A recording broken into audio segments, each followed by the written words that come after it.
శుభోదయం అందరికీ. నా పేరు విహర్షిని. నేను కేపీ స్కూల్ పాఠశాలలో 10వ తరగతి చదువుతున్న విద్యార్థిని. ఇప్పుడు నేను పోతన రాసిన పద్యం గురించి చెప్పబోతున్నాను. పోతన జనగామ జిల్లా బొమ్మెర గ్రామ నివాసి. తల్లి లక్కమాంబ, తండ్రి కేసన. పోతన సహజ పండితుడనే ప్రసిద్ధి. శబ్దాలంకారాల సొగసుతో భక్తి రస ప్రధానంగా ఇతని రచనలు సాగుతుంది. వీరభద్ర విజయం, భోగిని దండకం, నారాయణ శతకం ఇతని ఇతర రచనలు. ఇప్పుడు పోతన రాసిన పద్యం.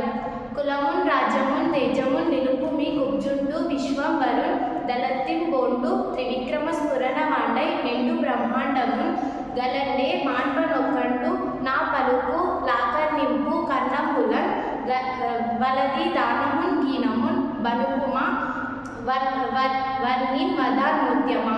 ఇప్పుడు భావం.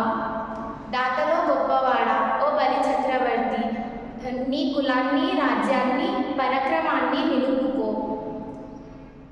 కొంచెం ఈ కొట్టివాడు విష్ణువు, కొంచెం తీసుకొని పోయేవాడు కాడు. 3 అడుగులతో ముల్లోకాలను కొలిచే త్రివిక్రమ రూపాన్ని పొందినవాడు. ఇతన్ని ఎవరైనా